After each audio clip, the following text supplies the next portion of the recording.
Middle of the back foot. Now, it's the middle of the back foot regardless of which way the toe is pointed. Right. Regardless of where I draw that line, you can see we're seeing a little sway. So he's getting his lower body outside that line, right? And let's stop there for a second, Okay, Greg. go for it. The problem with a sway is we want to be consistent from stance to toe touch. The more consistent I am, if I'm super consistent from stance to toe touch on every pitch, then there's only one variable, the speed of the pitch. But if I sway, that basically what has to happen is we have to push off or make an extra move to get moving forward again. And that makes us inconsistent from stance to toe touch. And then the pitcher's trying to change speeds and mess up my timing.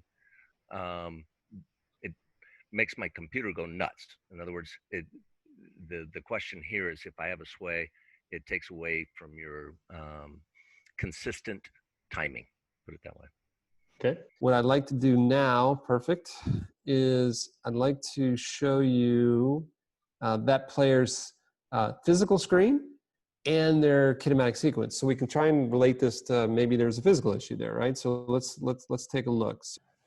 Okay. So we're looking at his OnBaseU screen. So the two tests that he did the worst on was the squatting test and the ankle rocking, which is, so basically, if you think about this, we're looking at how well you can dorsiflect and how well you can invert and evert your ankles. And he struggled with both of those. So we know we got an ankle mobility problem, probably. Okay, I'm not saying 100%, but there's probably some type of ankle mobility problem with him, which kind of makes sense. We see a lot of guys that sway because they don't have the ability to mobilize the ankle. Everything kind of goes over. So that can create that little issue with the sway. And like Don's talking about, he wants his ground reaction to start earlier, right? So it's almost like everything he failed was almost what you just said you wanted him to do, right? So you can see why he's probably doing that. It's probably easier for him to just rock in the ankle versus evert and load. See this? But it kind of matches. This is what we call that body hitting connection or body pitching connection. Just by looking at his physical screen, we probably could have predicted that he had some type of instability, lateral, either swaying or drifting, and some type of